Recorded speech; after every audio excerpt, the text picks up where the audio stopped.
So, hi everyone, this is Mayank Kothari, and we are on the third topic of our scope and objectives of financial management chapter.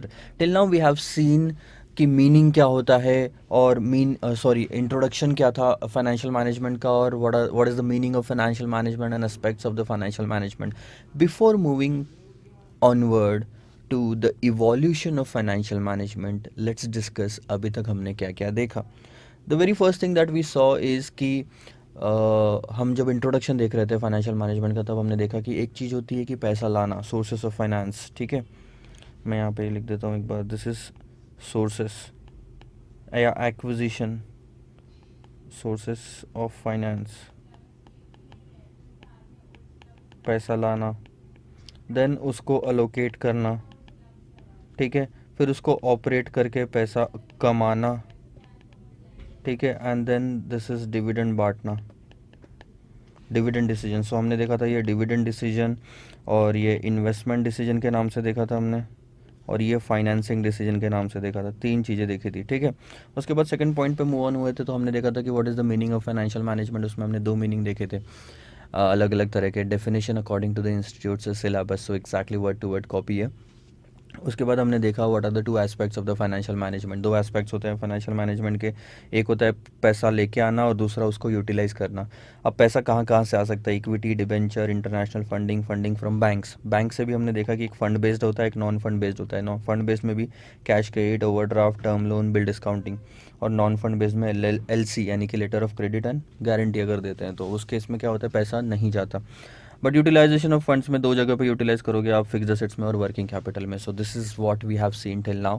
Now is the time to discuss about the evolution. तीन phase है, बहुत ही छोटा सा video, बहुत ही क्या बोलते हैं, concise ये कॉन्सेप्ट है. एग्जाम में आने के चांसेस थोड़े से कम है. Still it is given in the syllabus. We need to discuss an overview about it.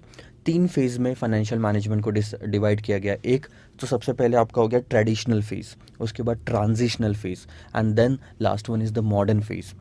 अब एक एक करके डिस्कस करते हैं. What is the traditional phase? जब बहुत पहले क्या होता था ना, फाइनेंशियल मैनेजमेंट को इतना इंपॉर्टेंस नहीं मिलता था. ट्रेडिशनल फेज़ में बिल्कुल ना के बराबर इंपॉर्टेंस मिलता था.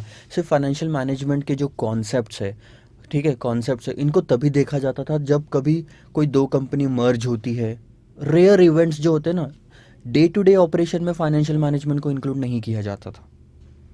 रेयर इवेंट्स होते थे जैसे कि मर्जर हो रहा है, कोई कंपनी बंद हो रही है, कोई एक्सपांड करना चाहती है कहीं पे, तो जो कि शायद साल में एक बार होता था या 2 साल में एक बार होता था. ऐसे इवेंट्स के लिए फाइनेंशियल मैनेजमेंट को इम्पोर्टेंस दी जाती थी. हाँ, ये भी बात सही है कि जब ऐसे इवेंट होते थे तो जो पैसा देने वाले होते थे जैसे बैंक हो गए या कंसल्टेंट होते हैं या फाइनेंशियल सर्विसेज जो प्रोवाइड करते हैं, experts like chartered accountants and all that, इनकी नीड होती थी उस टाइम पे. तो ट्रेडिशनल फेज़ में बहुत ही रेयर फाइनेंशियल मैनेजमेंट का यूज़ किया जाता था. ट्रांजिशनल फेज़ में क्या हुआ कि थोड़ा इम्पोर्टेंस बढ़ा.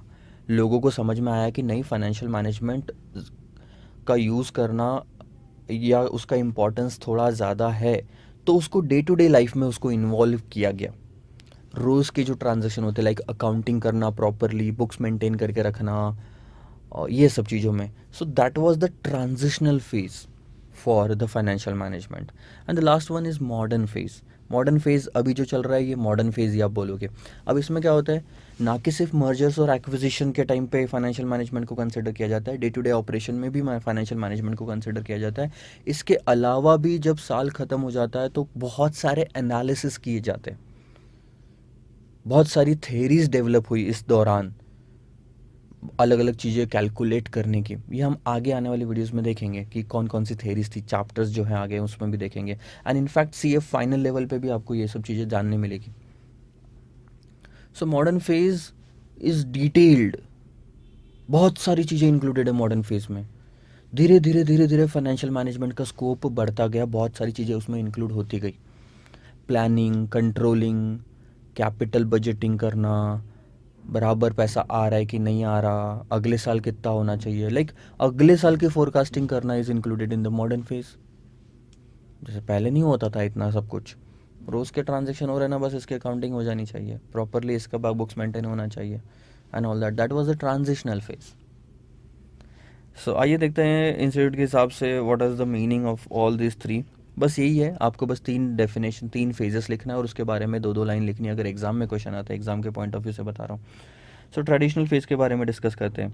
During this phase financial management was considered necessary only during occasional. Occasional का मतलब क्या होता है कि जो कभी कभी होता है, रेयर इवेंट्स, साल में एक बार, जैसे शादी आपकी होती है तो एक ही बार होगी, ठीक है, कोई मरता है तो एक ही बार मरता है, तो ऐसे ओकेजनल इवेंट्स जो होते हैं ऐसे टाइम पे, मतलब शादी और मरना नहीं, एक्चुअली मर्जर्स, टेक ओवर्स, क्या क्या है देखो, टेक ओवर्स हो गया, आपका मर्जर हो गया, आपका एक्सपांशन हो गया, और लिक्विडेशन, लिक्विडेशन यानी कि कंपनी लिक्विडेट हो रही है, बंद हो रही है, ऐसे टाइम पे फाइनेंशियल मैनेजमेंट को कंसिडर करता किया जाता था। बट ये जो फाइनेंशियल डिसीजन लिए जाते थे ऐसे टाइम पे जो बाहर वाले लोग होते थे उनकी नीड होती थी, क्योंकि हमारे पास कंपनी में इतने एक्सपर्ट्स नहीं होते थे, क्योंकि रोज़ रोज़ तो ज़रूरत होती नहीं थी ना, तो रोज़ के लिए क्या मैं जॉब पे रखूँ उसको, जब ज़रूरत होगी तब हम बाहर वालों के पास में, जैसे कि chartered accountants, financial analyst and all that, उनके पास जाएंगे, उनकी सर्विसेज लेंगे, उनको पेमेंट करेंगे, ठीक है। जैसे कि इन्वेस्टमेंट बैंकर्स हो गए, पीपल हु लैंड मनी, जो हमको पैसा देते हैं, to the business was kept in mind, मतलब ऐसे टाइम पे इनका यूज़ किया जाता था। ट्रांजिशनल फेज की बात करते हैं। During this phase the day to day of problems that financial management managers faced were given importance. रोज़ की जो प्रॉब्लम होती थी ना, अकाउंटिंग, बुक्स मेंटेन करना, कैश मेंटेन करना, वर्किंग कैपिटल मेंटेन करना, इन सबको ध्यान में रखा गया। The general problems related to fund analysis, planning करना, कंट्रोल में रखना चीज़ों को, were given more attention in this phase. Transitional phase में इन सब चीज़ों को ज़्यादा ध्यान दिया गया। उसके बाद में मॉडर्न फेज आया। Modern phase is still going on and इसमें स्कोप जो है फाइनेंशियल मैनेजमेंट का बहुत बढ़ गया, ग्रेटली इंक्रीज्ड बाय नाउ, ठीक है। It is important to carry out financial analysis for a company. This analysis helps in decision making. जैसे कि मैंने आपको पहले बताया था, हम सिर्फ अब डे टू डे ऑपरेशन की बात नहीं करते, हम सिर्फ कभी रेयर इवेंट्स के टाइम पे फाइनेंशियल मैनेजमेंट को इंक्लूड नहीं करते, हम इस साल ये भी प्लानिंग करते हैं कि अगले साल के सेल कितना होगा, अगले साल कितने इन्वेस्टमेंट करना है, कितने फिक्स्ड एसेट्स खरीदने हैं। ये जो डिसीजन मेकिंग सिचुएशन होती है इसमें भी फाइनेंशियल मैनेजमेंट का अब मदद होती है। During this phase many theories have been developed regarding efficient market, capital budgeting, option pricing, valuation model and also in several other important fields in the financial management। अब आपको सिर्फ अपने लेवल पे ये देखो, ये सीए फाइनल में है तो ये अभी नहीं कवर करना, ये आपके इसी सिलेबस में कवर हो जाएगा। ऑप्शन प्राइसिंग भी आपको सीए फाइनल में है तो यहाँ पे नहीं कवर करना। वैल्यूएशन में कुछ कुछ यहाँ पे है, कुछ कुछ यहाँ पे नहीं है, तो अभी इतना डिटेल में मत समझो कि ये चीज़ क्या है। ये जब आप आगे जाओगे, चैप्टर्स कंप्लीट करोगे ना, तब आपको ये समझ में आ जाएगा कि what is efficient market, capital budgeting क्या होता है एंड वैल्यूएशन मेथड्स क्या है। फॉर द टाइम बिंग सिर्फ इतनी सी चीज़ याद रखो कि 3 फेज में डिवाइड किया गया इवोल्यूशन, जो इवॉल्व हुआ है फाइनेंशियल मैनेजमेंट धीरे धीरे जो बड़ा है वो है ट्रेडिशनल, ट्रांजिशनल और आपका मॉडर्न। जैसे इवॉल्व होने का मतलब क्या बोलते हैं ना, जैसे एक बच्चा अगर बिगड़ा हुआ बच्चा है तो जब छोटा बच्चा होता है तो धीरे धीरे वो बढ़ता है, जब धीरे धीरे बढ़ता है तो उसमें समझ आना शुरू हो जाती है, वो अपने डिसीजन लेना शुरू कर देता है, फिर बड़ा होकर वो पैसा कमाने लगता है। तो हम पर्सनल ह्यूमन बीइंग को कैसे इवोल्यूशन कैसे बोलेंगे। अच्छा हाँ, इवोल्यूशन का दूसरा एग्जांपल देता हूँ, ये वाला छोड़ो, ये सब बेकार एग्जांपल था। इवोल्यूशन यानी कि बंदर से लेके जब इंसान बने तो ये इवोल्यूशन ऑफ ह्यूमन बीइंग था, ठीक है। ये फेज़ में बंदर हुआ करते थे, फिर थोड़े सीधे हुए, फिर थोड़े थोड़े थोड़े थोड़े करके अब इंसान है, जो मॉडर्न फेज़ है। बस वैसे ही फाइनेंशियल मैनेजमेंट था, पहले बहुत ही कच्चा था, फिर और पक्का हुआ और पक्का होता गया, और अब बहुत ब्रॉड हो चुका है, बहुत सारी चीज़ें इसमें इंक्लूड हो चुकी है। सो ओवरऑल हमारी 3 चीज़ें कवर अप हो गई, एक तो इंट्रोडक्शन, मीनिंग एंड इस वाली वीडियो में हमने देखा evolution of the financial management. Next video में we are going to see what are the functions of the financial management. इस पे 4 मार्क्स या 5 मार्क्स पे क्वेश्चन आ सकता है। So please stay connected with us. Bye bye.